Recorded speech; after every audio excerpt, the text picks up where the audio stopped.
morning. All right. So there is a 27th of September. So today is the last day that I'm going to be in Maryland. And in my last herb walk, I was in the Maryland area, and we looked at a number of herbs. And the herbs that we looked at were herbs that were in the same neighborhood. However, before I went out, I did go around my aunt's yard, so that's where I'm at now. And I see some herbs that I didn't see on the herb trail. I don't know if I'll get the chance to do an entire hour, um, but I'm going to look at the herbs that we have available here. Again, I just want to remind you that we are still pushing our 12 by 12 by 12 initiative. And that is, we're looking for 12,000 persons to teach 120 herbs in their immediate setting by the 12th month. And we're going to be doing that using two tools. One of them is our 12 herb taste medicinal chart. I don't have it with me now. And but there's a link in the description of this video. What the chart does, basically, it allows you to identify the medicinal benefits of plant, even without knowing the name of the plant. It allows you to have an idea as to the medicinal benefits of the plant by the different taste and a number of other features of the herb. So it's in our description. You can get it there. That's one of the tools that you're going to need. The next tool that you're going to need is your herb journal, and it's a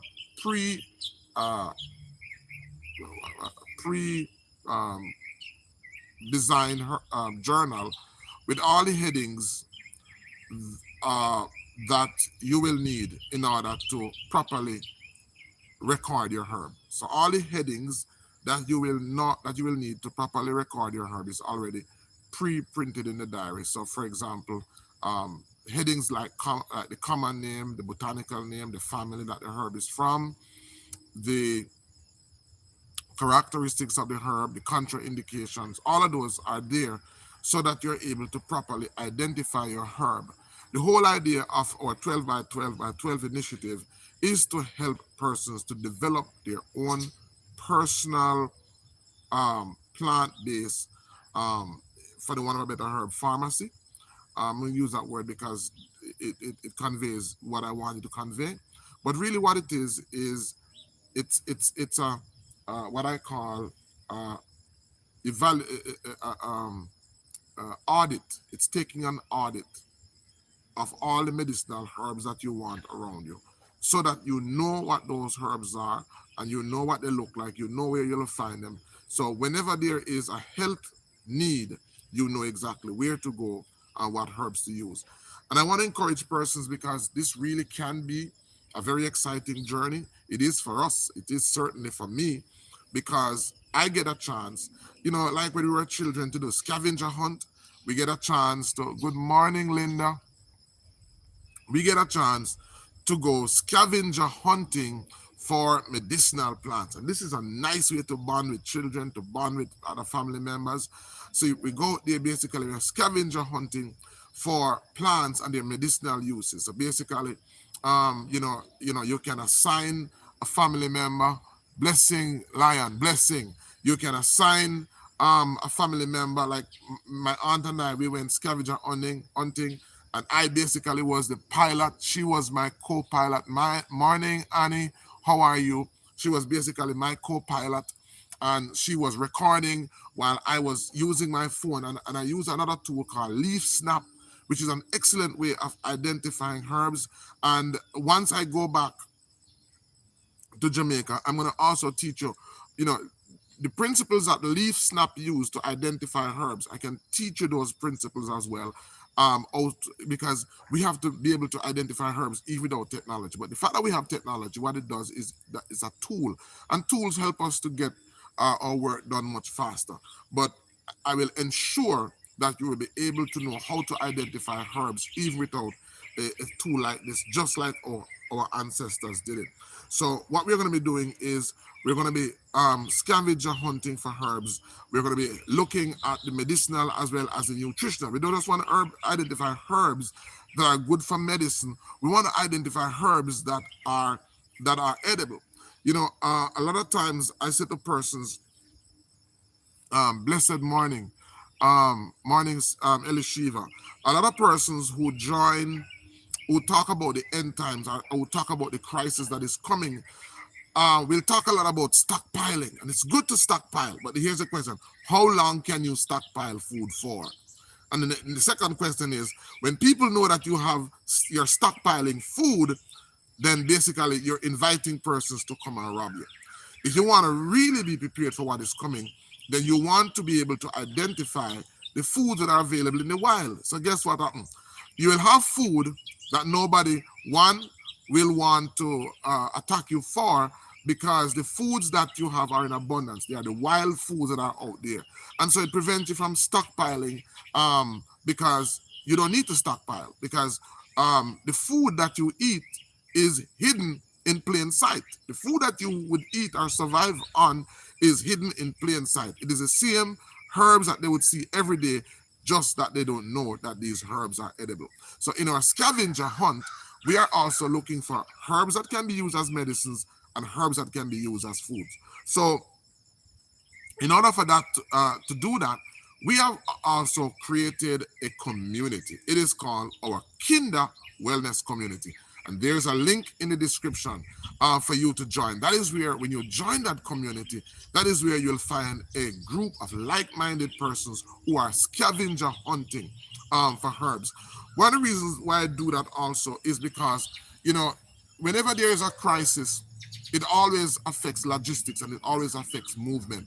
If it is that you need a herb, it's okay that you can send to Jamaica for a herb. It's okay that you can send to the US for a herb or for Canada for a herb.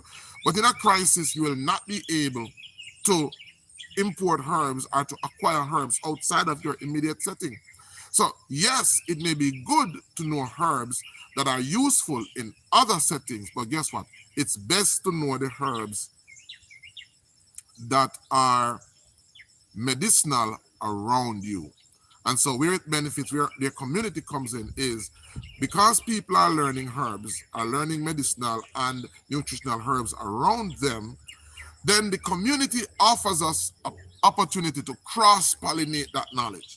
So guess what happens? If I'm in Trinidad, if I'm in Jamaica, and I need a herb for a particular reason, if I go to Trinidad, or if I go to Barbados, or if I go to Canada, if I go to the US, all I need to do is to cross-pollinate with another member to say, hey, I'm in Canada now and I need a particular herb. I'm in England now and I need a particular herb for this. What herbs in your diary did you find has those properties? So the community offers a unique ability for us to cross-pollinate. And one of the things that we want to do is we are going to take all of that body of knowledge and we are going to feed it into one central depository, where as a people, that will be for our benefit. All right. So today, guys, and the link, as I said, is in the description. Also, there's some other links there. We also have a school, which is the Boston Institute of Natural Medicine. The KINDAH Wellness Community is just for persons who want to do personally develop themselves. However, if you want to go deeper, if you want to become a practitioner, if you want to understand herbs and how to formulate them and how to use them and how to make medicines and how to do so much more, then there is the in ICM link there that you can join, and also we offer consultation. All right, so that's enough of that. Today is the last day that I'm going to be in Maryland for this trip that I'm on, and I wanted to just go through. My co-pilot is not here today. My aunt is not here today, so I don't have anybody who is going to be recording with me. I'm going to ask somebody who is on just to help me keep a track of the plants that we are going to be seeing today. And so I'm in the yard, and the first picture that I took, let me just turn the camera around. When I came, when she brought me to the back of her yard, I saw this plant. Now, I know this plant from back in Jamaica. I know this plant. Let me give you some story about this plant. So I know this plant because you know I'm always tasting plants. So I saw this plant and I saw the berries and I tasted the berry. Let me just turn my camera around. So I saw this plant in Lilliput, which is where my mother lives. So when I go back, I'll show you some videos of it in Lilliput. And I saw the nice red berry. Look at the juice in that plant. Nice red berry. Some people actually call it inkberry because this ink, the ink that is in this berry, this is the ink. By the way, the plant is called pork root. For some of you in Jamaica, like Lion from old school, this plant is actually called jokoto. So this is actually a vegetable as well as it is a medicinal plant.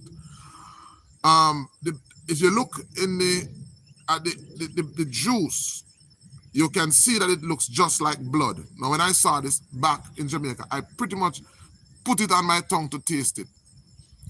On the tip of my tongue, only to realize my tongue started to burn me and my tongue started to bleed.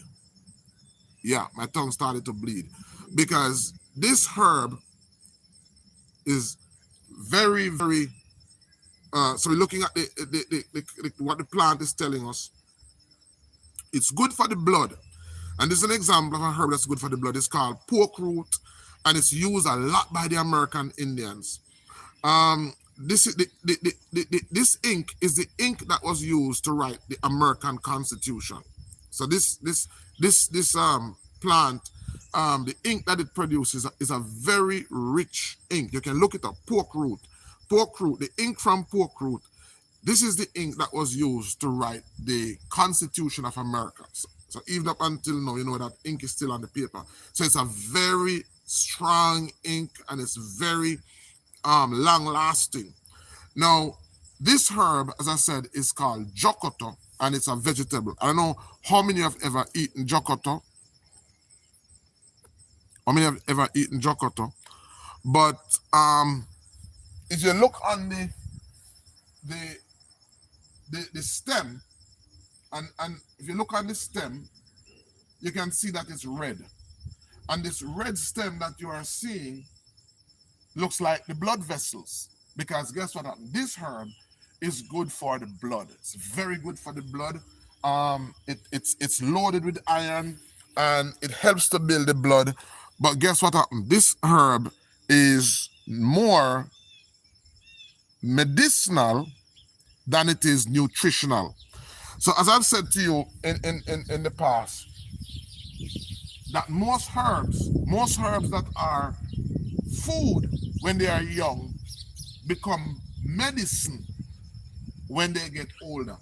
Because what happens is that the chemicals in the plant get much stronger. So how do we know that it's a medicine? Because it's starting to fruit, right? It's starting to fruit. Oh, I didn't see this one. So we're going to look at this one too. I didn't see this one at all. All right, so we're going to look at this herb too. So it's more medicinal now than it is nutritional. And so what happens is that the leaves look nice, but the texture of the leaves, it's much tougher now. The plant is much more fibrous. But the part of it that is used is mostly the root. So you would yank it up, and then you would use the root.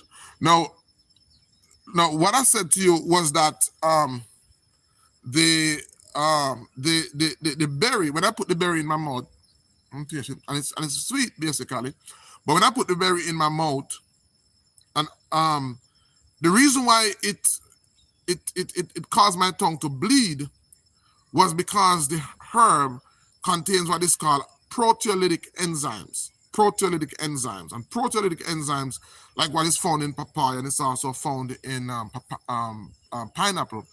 Proteolytic enzymes are enzymes that dissolve protein matter. So basically, it dissolved my tongue and opened it and caused it to bleed.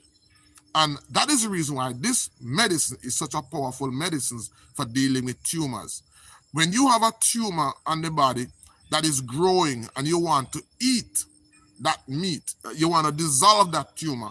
This herb is one of the best herbs. When you mix this herb with herbs like chaparral, or when you mix these herbs with herbs like echinacea and bloodroot, you have a powerful poultice that is able to dissolve tumors. Wherever in the body you have tumors, and also for boils, anywhere you have tumors in the body, then this herb does an excellent job of dissolving the tumor. So in some of the poultices that we use, it's one of the key features. So this is the herb. This herb is basically used to do knifeless, what we call knifeless surgery. When you want to carry out when a herbalist wants to carry out a surgery without using a knife, this is one of the herb that does that, because what it does is that it breaks the skin, it breaks the skin barrier, and it also dissolves the skin barrier, similar to how when a person has a bed sore, so it could be used for bed sore as well. So when a person has a bed sore, you can use the papaya skin, the papaya flesh. You can get the green papaya and you can blend it and you can apply it. And what it will do, it will eat out all the white dead skin. It will, Grand Rising, Morning Ruth. So what it does, it will eat away all of that dead skin and get rid of it. Well, this is another herb that works like that. It is called pork root. And so it's very popular here in the US, and I'm going to show you one. So in this form, it is not edible. In the form that it is in right now, it's not edible. Let me see if I can find. I see a part of it that is edible. Let me show you. So here is an edible portion of it. If you notice this edible portion, if you can see it, let me break it off. I can't, but I don't want to break it. But this edible portion, hold on.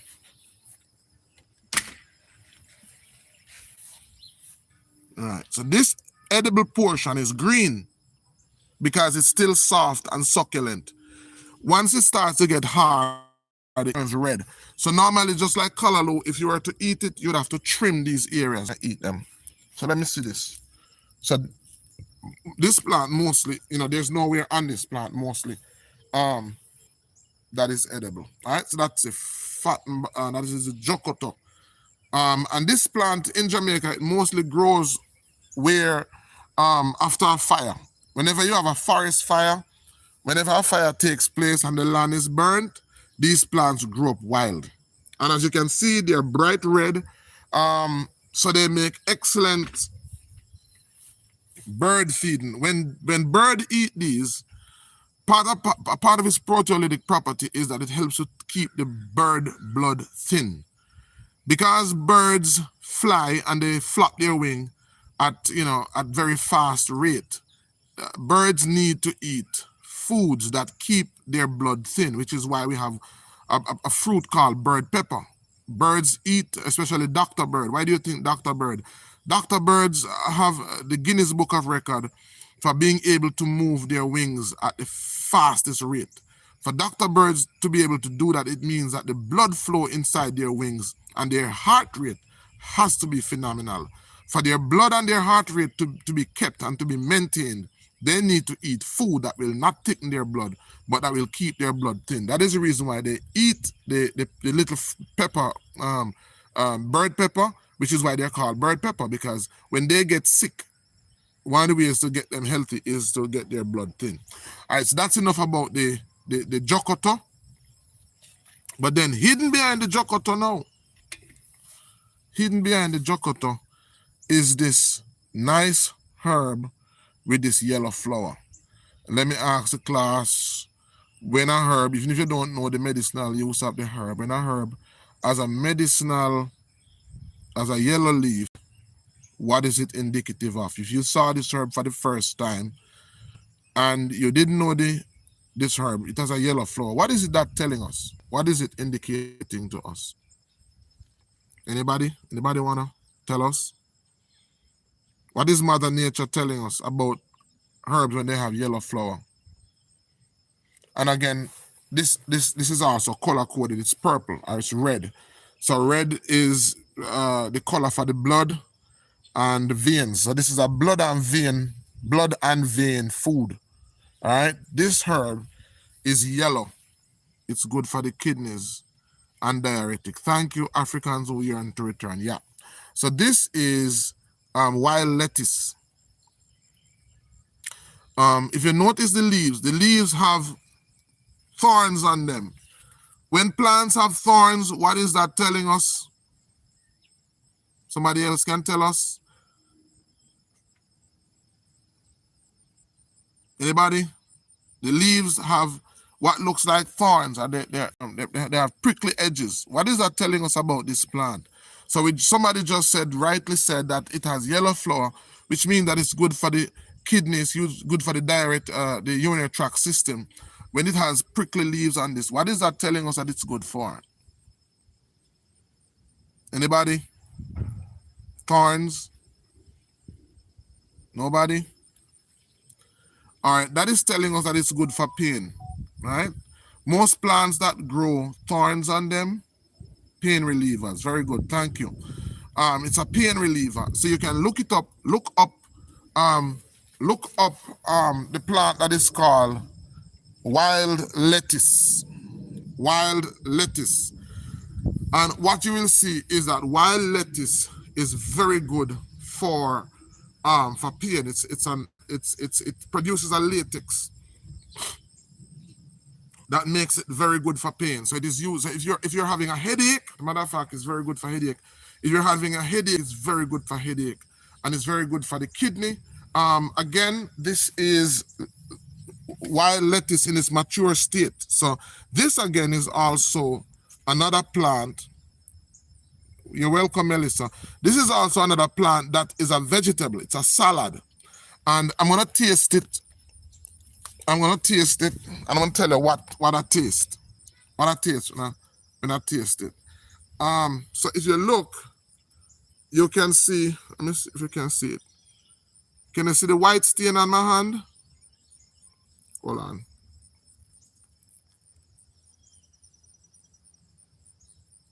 Here's the camera. That whiteness that you're seeing is actually a latex. So it's a latex stain that the plant produces. And here, let me get some more.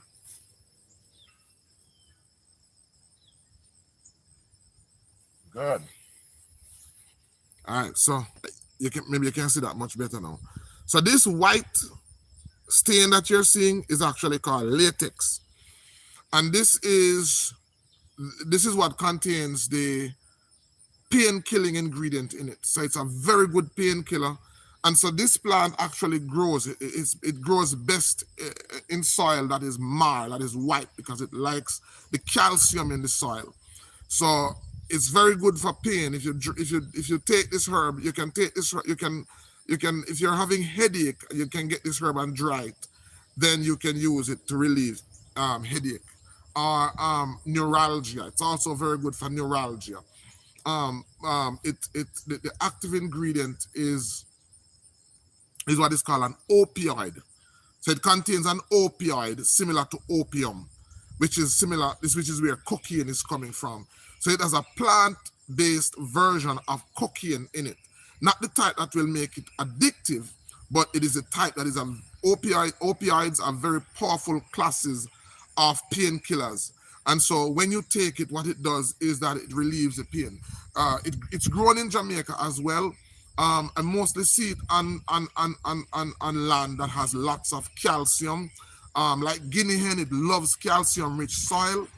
And we can combine this. It can be taken on its own, but it can be mixed with another herb in Jamaica called dogwood bark, and it makes a very good herb for pain.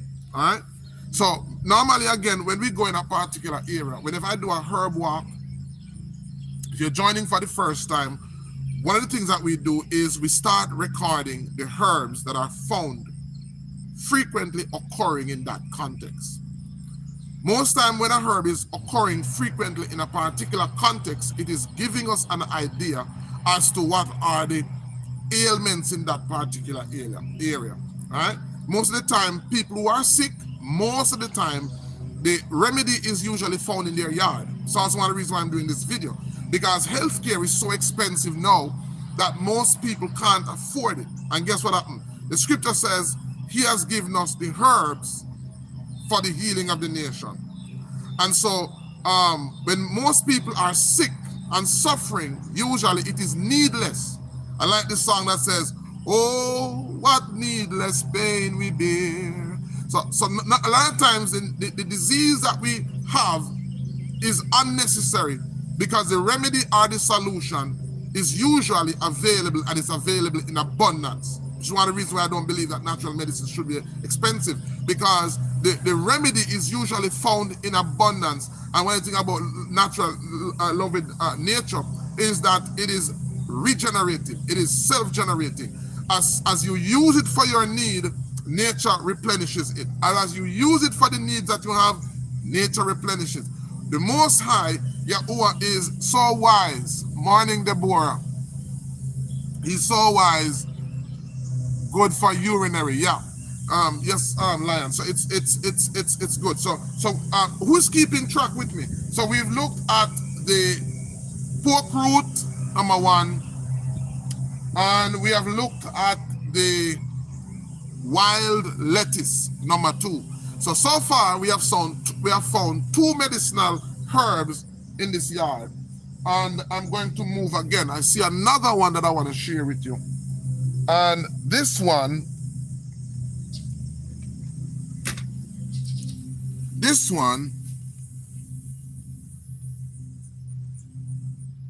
hold on.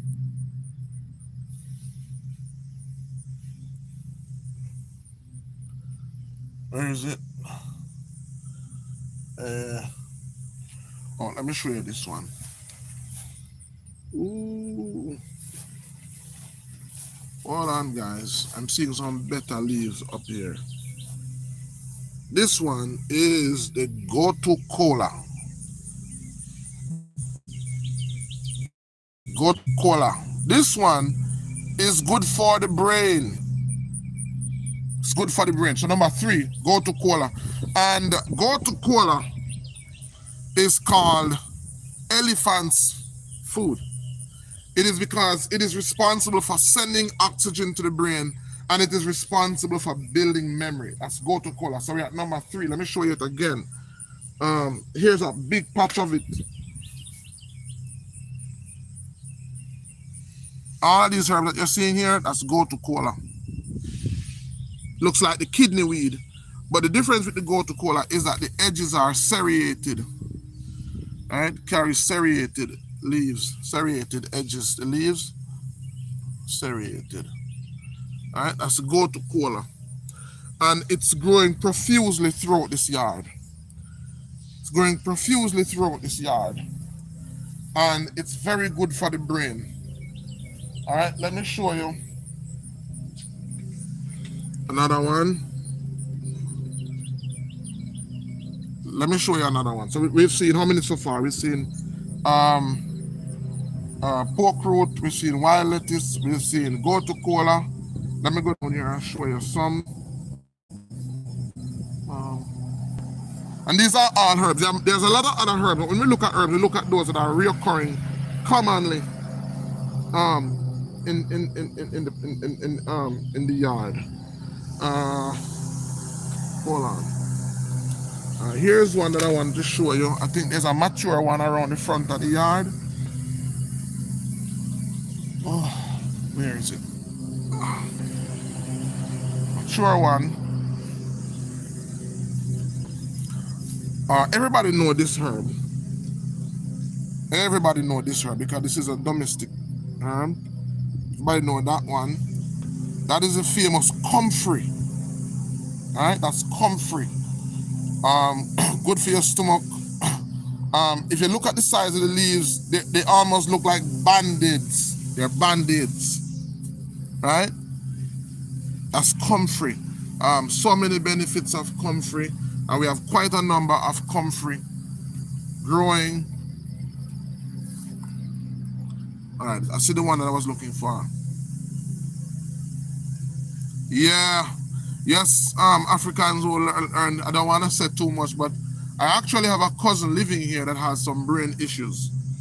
And I was walking with my aunt, and I was showing her one of the herbs that would be good for her, comfrey. And not necessarily that they can take it from the yard here, because America is a very different place that it relates to pesticides and so on. But a good way of identifying, yeah, comfrey is very good for broken bones. You can see it looks like a bandage. Most people who use comfrey with the one that we saw Deborah down the road, which is the what's the one of that one? Bone set. They're using it. It's used externally to set bones. Here's one I wanted to show you. This is dandelion, all right? So, and there's a lot of dandelion growing here. In Jamaica, we call a herb there dandelion, which is actually a cassia. But when they talk about dandelion, this is what it looks like. And this also is found in Jamaica. This is found in Jamaica, but it's found way up in the hills, like Upper Clarendon, Upper Manchester. That's where it is found, with another herb. So look at the dandelion. You can see the reds, the purple in it, showing that the leaf is also a vegetable. It can be used just like lettuce. But the root is what we use for the liver. The leaves also are good for the blood, and they're also good for the liver. But the root of this plant is what is used for dealing with liver ailments. All right, so we have lots of dandelion growing here.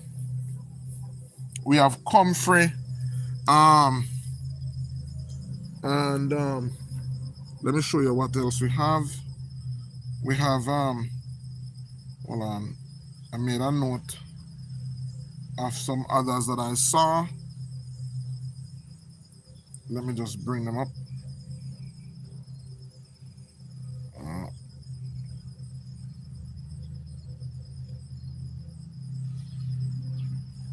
Saw some others. Let me just bring them up. All right, so this was one of them. This one is called pigweed.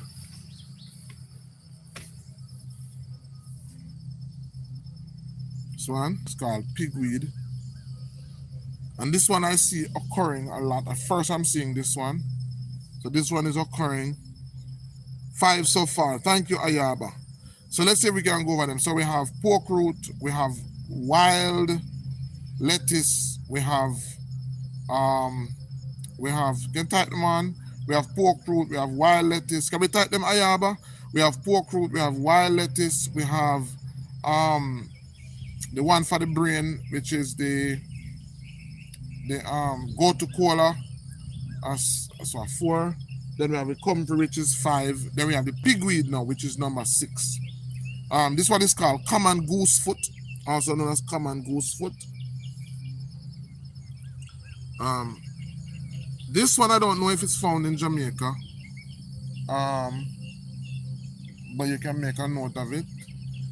Yeah, separate them, Ayaba. G-O-T, you spell the same way, but the cola is a different word. These were some these were some other, hold on, I see another herb over there. These were some other comfrey, good. These were some other jokoto or pork root. When I saw them a couple of days ago, they were ready to be eaten, but as you can see, they're red now.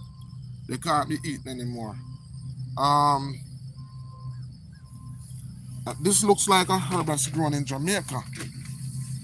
Let me see if it's it. Cassava marble.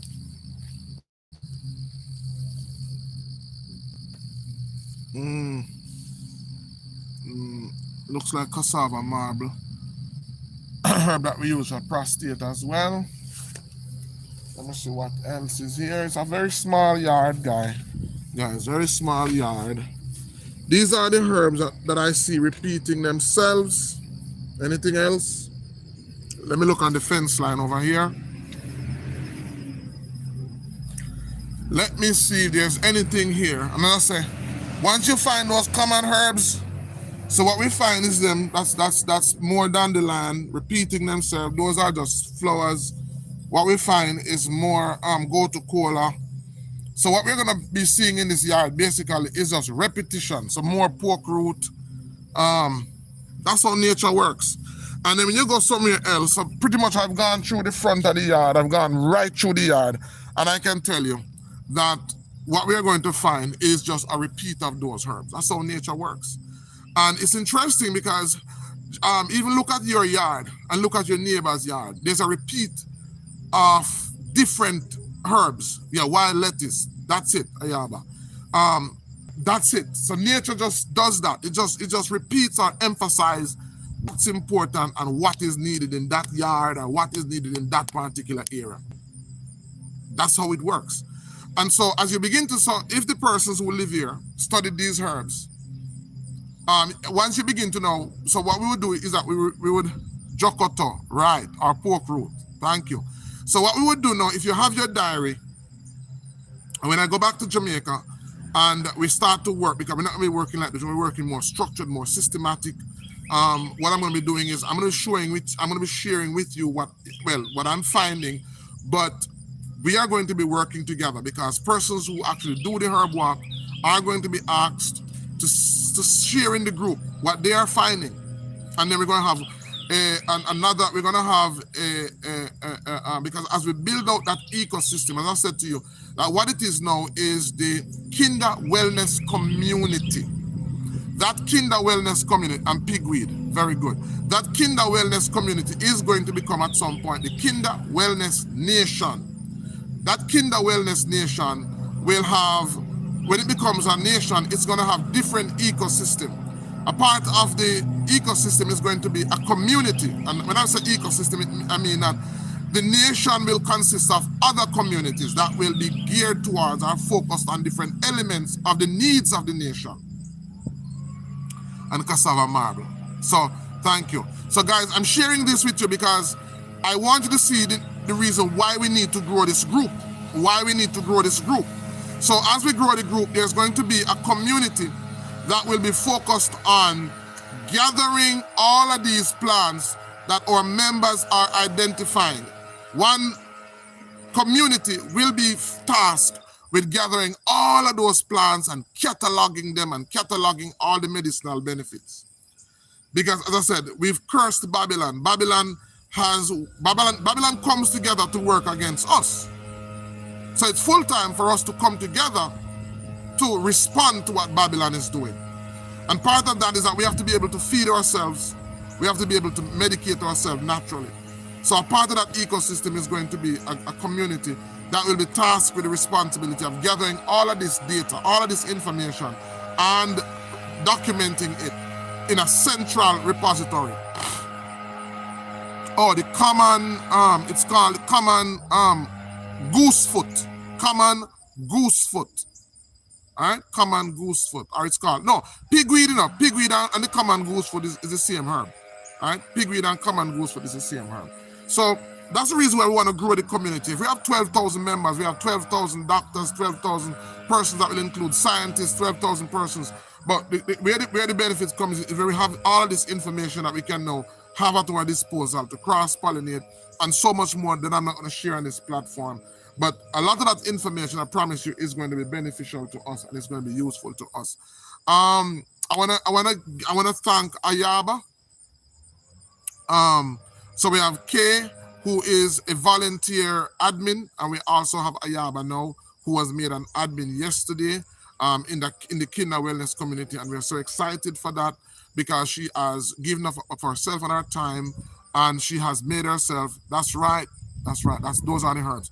Ayaba has given up of herself to serve the community in the position of a admin.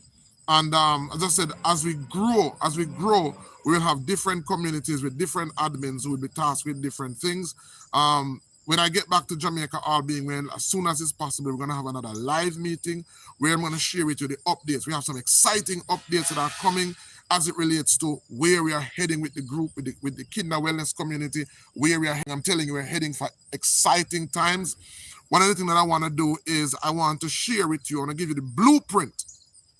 I want to give you the blueprint of the community because it's in my head, but I want to share it just in case, for whatever reasons, I'm not I'm not able to do it for whatever reasons. I want everybody to be on the same page. I want everybody to have the blueprint as to where we are going. Where are we heading with the KINDAH Wellness community? And I'm telling you, you're going to be so excited. One of the things we want to do is to help us to grow the community, guys. 12,000 persons by the 12th month. We're just nearly at 100 persons. We're just nearly at 100 persons. I want to see us gathering that 12,000 persons. So we're going to have to put some initiative in place to grow so that we can meet that goal, because we need the KINDAH Wellness Nation in order to effectively do what we need to do. It's good that we have the members that we have, but I'm telling you, we need to grow the community, because in order for us to be to have the impact, and in order for us to be effective in the way that we ought to be effective, then we're going to need to grow the community, because we need a bigger community with more resource persons that we can draw on. I also want to just update you that I want to give thanks. A member of the community has given us a tent. I know that the person, sometimes person want to remain anonymous, but I want to make an exception for this time around, because Deborah has donated a tent that can hold 8 persons in it, and I have that tent with me. I'll be carrying it to Jamaica. I have gone ahead and I have acquired, I believe, 3 more tents. 1 tent that can hold 5 persons, and 2 tents that can hold 2 persons. And so what's happened, guys, if you're joining us for the first time, we are actually creating a camping site. That camping site will serve as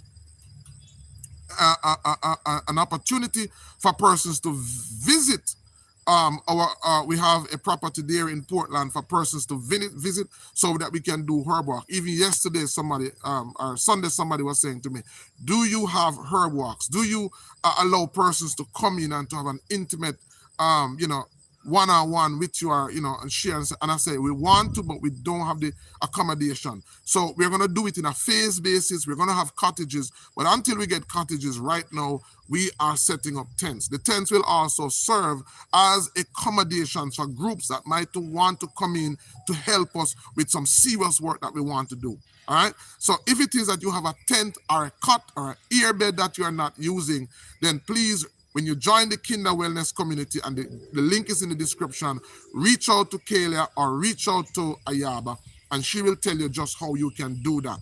I'm going to ask Kayla or Ayaba, if persons want to donate, then maybe we can find the links for some tents and put it in the group, and persons can maybe just purchase. Morning, Mitzi.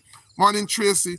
Persons can purchase the tent, and they'll get the address to send it to, because hopefully next year, in spring, we want to do one of our camping or our herb walk retreat. We want to do a herb walk weekend retreat where persons can actually come in and we can spend some time, have some fun. We can go to the river. We can identify some herbs. Not only that, but we want to have some cuisine. We want to take some of these wild herbs because that's also part, as I said, we want to build this community. If you know the plans that I have, part of what I want to do is also begin to write menus, to create menus that are surrounding these indigenous, what I call indigenous alkaline vegetables. We want to put together cuisine that is centered around indigenous alkaline vegetables. So we don't want to say because they are healthy, they have to taste bad. We want to experiment. So I want to see those women that are skillful in the kitchen, that are gifted in the kitchen. You need to come on over and you need to spend some time with us. And then as we experiment with these alkaline indigenous vegetables, then we can write menu books. So when persons come, they can experience the herbs. And there's this notion that we have a food shortage. I don't subscribe to that. What we have is it may be a shortage of the vegetables that have been domesticated, or the vegetables that have been defined as vegetables.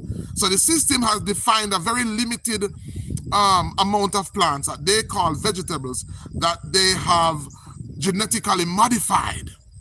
But in order for us to escape that, we have to come out of that box. We have to expand that horizon.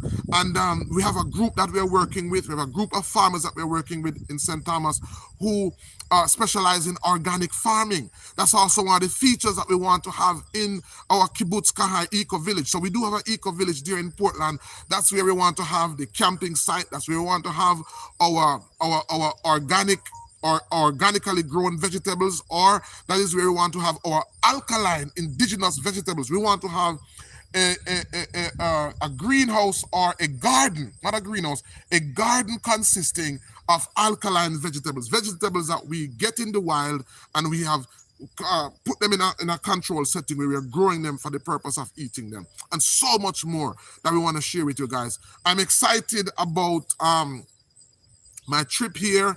I want to give thanks to Deborah and her family, Tambora, and everybody there in Florida that made me feel comfortable. To my sister who accommodated me there in West Palm Beach, for Lion who is on the live now, who made the connection to the Jams radio station there in Florida, that gave us a platform to share our vision with more persons. And also for my aunt who is accommodating me here in Maryland. I want to give thanks to all of them. They have made my trip here a wonderful one. And for all those persons who keep on calling me up, checking on me to see if all is well, I want to thank you guys. This was a pleasant trip. I'm hoping to come back next month, early next month. I'll be going back to Jamaica for a little while, and I'll be back again when we have a meeting. I'll tell you what is it that I'm doing. I'm excited because great things are in the pipeline. We are working on some stuff, so I have to come back up to put some things in place, to finalize some stuff so that we can get this KINDAH wellness community growing. We have some work that we are doing with Chief Corey and the Maroons. So those are some of the things that I'm going back to Jamaica to tighten up. But trust me, guys, we are making significant strides and significant headways. As I said, if you want to go deeper than just the KINDAH wellness community, then bring your layers. Yeah, we can go deeper. So let's see if we can get, the focus is on, let's see if we can get this camping site up. Let's see if we can get the camping site up. One of the key features of the camping site is where we will be able to host children, because we're going to talk about building a sustainable legacy. We have to allow the children to be a part of what we're doing. And so in the camping site, we also want the accommodations where we can host children, where we can share the knowledge of indigenous herbs, indigenous food, alkaline foods, organic farming. We need to make it exciting, and I can tell you, it's going to be wonderful when we go through that chart and we go on that. All right, NC is what? North Carolina? Oh, yeah, man. I want to come to North Carolina. I just have so many places I want to come to. That's Aquarius. I want to come to North Carolina.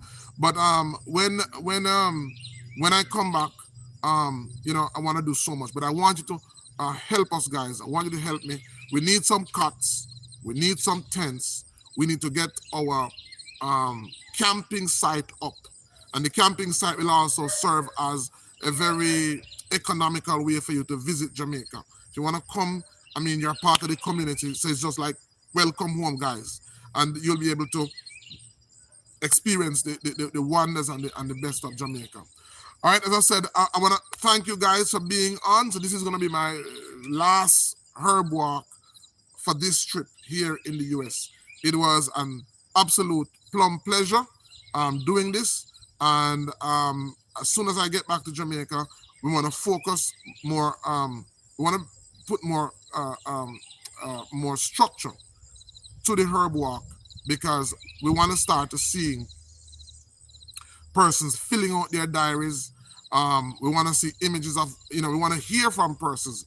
Deborah was telling me that she found some new herbs, some herbs this morning during a herb walk. We want those experiences and those testimonies to be shared in the community, because we want persons to be excited about this, because it is something to be excited about. When I was with Deborah, one of the things that I observed and that I want to say is that we saw a number of yards, we saw a number of homes where there were happy pets and sad plants. And Thank you, Deborah. I want to say this to Americans. I want to say this to my brothers and sisters who are America, because I realize that we are a pet focused. You guys are pet focused societies. You guys love pets, and you guys feed your pets. You guys take care of your pets. So what I want to say is that if you take good care of your pets, take better care of your plants. If you take good care of your pets, take better care of your plants. We saw so many plants that were unhappy, and we could see them in the leaves, like those. There's a set of plants over there that's very unhappy. I'm gonna close off with this. How do you know an happy plant? How do you know when plants are unhappy? Let me show you how you know when plants are unhappy. So I'm in my aunt's yard and I see some unhappy plants. I'm gonna point that out to her. I want you to look at the plants. Deborah, you would have known. Tell me what you're seeing about these plants that would suggest that they are unhappy.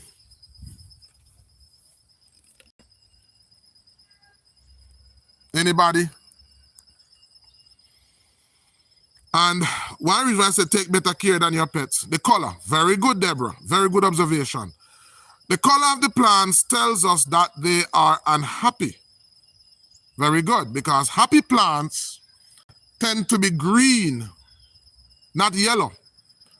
When plants are yellow, and so if you think that is a cold, because sometimes the nutrients of the soil, so the nutrients of the soil is telling us that this is an unhappy plant. We confirm that because we're looking at other plants. Let's look at some other plants. Those are actually, so here's some callaloo. These callaloo are light green near to yellow. When they are yellow, it means that there's not enough nitrogen in the plant, not enough nitrogen in the earth. So these plants need to be fed. And how you feed plants is when you give them organic material. Plants love organic material.